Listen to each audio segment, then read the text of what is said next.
Comment Oui. ça va? Ça va très bien. Et toi, Jean-Baptiste?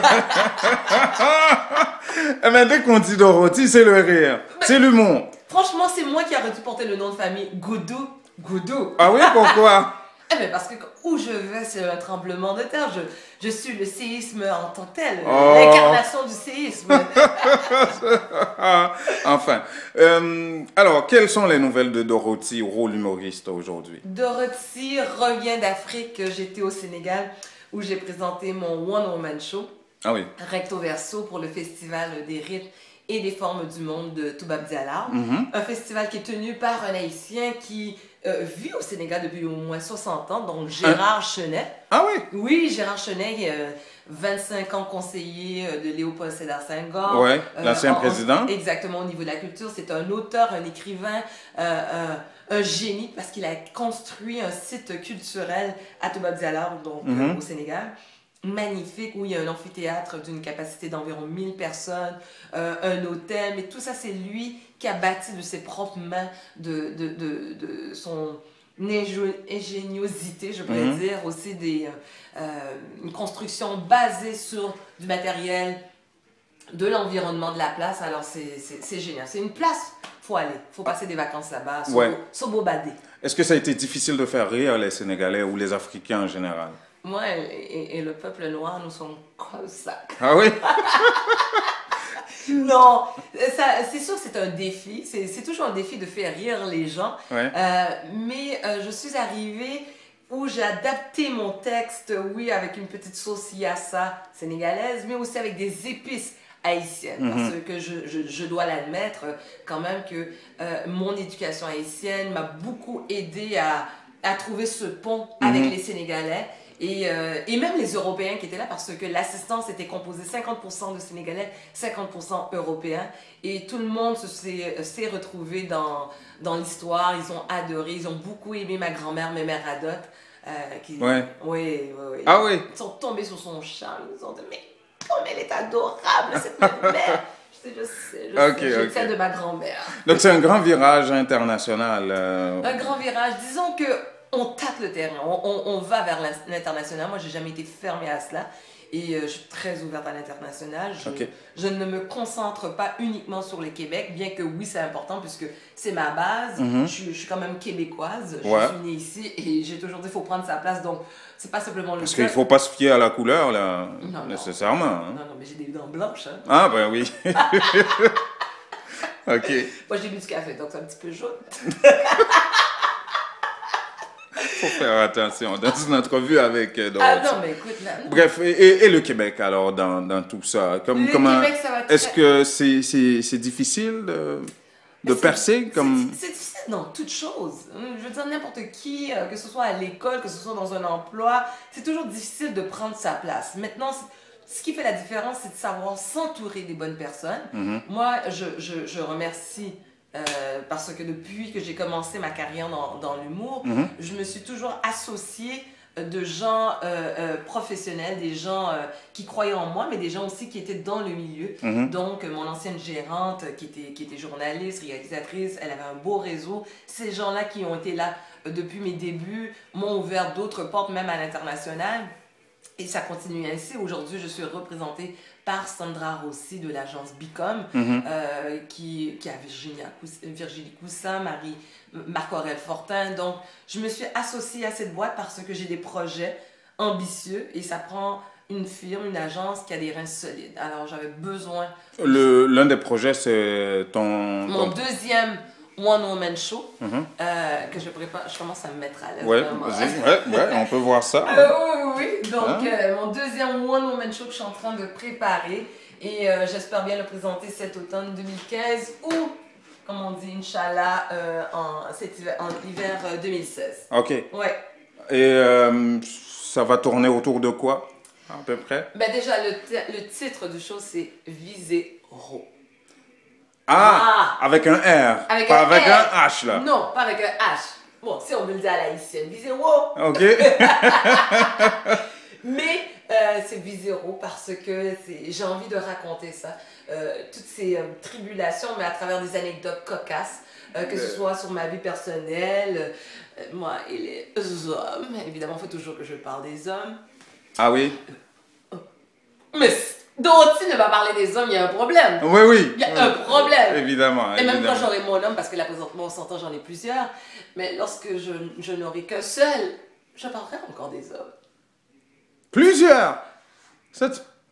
Non mais regarde-moi. Ok. T'es capable, là. Je suis capable, bien sûr, je suis capable. Alors, tu sais quoi, Jean-Louis? T'es capable, ouais. Bon, mais le Québec, moi j'aimerais revenir sur l'humour québécois. Oui. Est-ce qu'il y a eu de la place pour toi? Je pense que quand je suis arrivée dans le paysage humoristique d'ici au Québec, je suis arrivée, j'étais la seule noire. Oui. Et bon, humblement, la première noire. Ok. Francophone, ça c'est bien important Ouais. de le mentionner parce que du côté anglophone, il y en a des femmes noires. Alors je suis arrivée dans ce paysage, donc je suis arrivée comme une nouveauté, je sens, au niveau des médias aussi, au niveau du public québécois, et je pense que c'était une bonne chose. Ouais. Parce Et ça a fait boom. Ben, ça fait boom, oui. Et ça va faire badaboom après le second moment show. Mais oui, comme j'ai toujours dit, il ne faut pas juste arriver et dire « Ah, c'est moi Dorothy Roux, c'est moi la première. » Non, il faut livrer la marchandise et la barre est toujours plus haute parce que l'attention est là et puis on est toujours un peu plus... Est-ce qu'on est plus sévère envers les femmes? Est-ce que maintenant on est encore plus sévère parce que je suis issue d'une autre origine? Peut-être. Mais... vous savez, quand on est noir, on grandit toujours en sachant qu'on doit toujours exceller, quel que soit le milieu où on se retrouve. Ouais. Alors pour moi, tout le parcours de ma vie, ce n'est qu'une formation de la fille que je suis aujourd'hui. Ouais. J'ai toujours dit, pour avancer, si on a la peau foncée, c'est pour foncer et défoncer les portes. Alors, je le fais encore, je l'ai fait dans ma carrière professionnelle et maintenant, en tant qu'humoriste, je le fais. En tant que maman, je le fais avec mon fils, dans n'importe quoi. C'est ça. Quelle a été la plus grande difficulté? Oui, comment ça? La plus grande difficulté, quoi? En humour? Ben, pour percer ici? Mais percer ici, je veux dire, je suis chez moi. Est-ce que j'ai vu de la difficulté? Il y en a peut-être de la difficulté. Mais moi, je n'aime pas m'arrêter sur le fait que je sois noire. Moi, j'y pense pas. Peut-être que c'est là, certes, mais au contraire, moi, les difficultés, je les vois comme un défi supplémentaire. Moi, c'est comme ça que j'ai toujours dit, tout ce qui fait la différence dans toute problématique auquel qu'on fait face, c'est l'attitude qu'on a face à ces problèmes. Et moi, l'attitude que j'ai, je suis une battante. Je me suis battue de toute ma vie. J'ai battu combien d'hommes quand j'étais jeune. J'étais jeune. Et donc, j'étais très physique quand j'étais jeune. Je faisais beaucoup de sport contact. Et ça me sert aujourd'hui parce que aujourd'hui, on me met un bâton dans les roues pour pas produire un show. Ben, je l'ai fait. Moi, j'attends pas qu'on me présente une proposition. On me le présente pas, il n'y a aucun problème, je vais le réaliser. Donc, les shows qui ont été produits, je pense à 100% Pur Cacao, qui ont été réalisés à l'Astral, ça n'a pas été un producteur, j'ai pas été sous... c'est pas un producteur, c'est moi et mon ancienne gérante qui avons produit ces shows-là. Et on a été très ambitieuses puisque à l'intérieur de ces shows-là, nous sommes allés chercher Michel Barrette, François Massicotte, Geneviève Gagnon, Denis Laferrière, Jean Pascal, Georges Larac. Donc, on a eu cette audace, nous sommes allés, il y a des gens qui nous ont supportés, il y a aussi des gens d'affaires qui ont cru en nous et on a présenté ces spectacles-là. Donc, il ne faut pas attendre qu'on vienne nous voir. Parce que attendre qu'on vienne nous voir, attendez quoi attendre. Ouais. Alors, moi, tu parles de bâtons dans les roues. Quels sont ces bâtons-là? Des bâtons dans les roues, dans le sens que c'est pas facile. Moi, je ne vais pas avoir... je pense que c'est la même chose pour tout le monde. Mais... disons que moi, je fais classe à part. Je fais classe à part parce que j'ai décidé ainsi. J'ai pas pris le même parcours que tout le monde. Comme par exemple, dans le cas des humoristes. Beaucoup suivent le chemin où on fait des soirées dans les bars, par exemple. Ouais. Beaucoup font des... Moi, j'ai pas fait ça. Pourquoi? J'en ai fait peut-être maximum 5 dans ma vie. Pourquoi? Parce que je ne suis pas une fille qui fréquente les bars. 1. Deuxièmement aussi parce que j'ai des priorités. Moi, je suis mère, j'ai besoin d'avoir un certain horaire pour être à la maison avec mon fils. Et troisièmement, bien, le public qui va acheter mes billets ne se retrouve pas dans les bars. Donc dire essayer ces blagues dans un bar, c'est faux. C'est pas vrai que ces gens-là vont venir me voir en spectacle après. Mais non, ils sont là pour payer un verre qui est quoi, 7 dollars, ils vont pas payer 40 dollars. Par contre, dans un public qui sort, qui a l'habitude de voir autre chose et qui a envie d'entendre, ben là, oui, je vais être plus impliquée à des événements plus corporatifs. Ouais. Là, c'est là que je vais tester mon matériel, à des événements corporatifs. Mais, je suis obligée de le mentionner, que je suis extrêmement reconnaissante vis-à-vis de la communauté haïtienne. Pourquoi? La fille que je suis aujourd'hui, là, que vous voyez présentement, c'est une fille qui a fait ses classes au sein des médias haïtiens. OK. Au sein des événements culturels haïtiens. OK.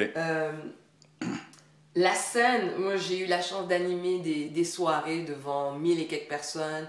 J'ai goûté au Métropolis, au Rialto, où des promoteurs faisaient venir Karimi, Fantôme. Et j'étais déjà sur cette scène-là en train de présenter ces groupes. Zin à l'époque, la même chose. Donc j'avais déjà cette approche avec un public, une masse. Et j'ai commencé la radio à Radio Centre-Ville, à 18 ans. Une émission d'humour en nous grillendant. Et c'est là que j'ai vu que, bon, les grands mots haïtiens, là, ils sont pas faciles. Donc, tu peux pas les faire rire facilement. Donc, j'ai fait mes classes au sein des radios, donc Radio Centre-Ville, même CPAM.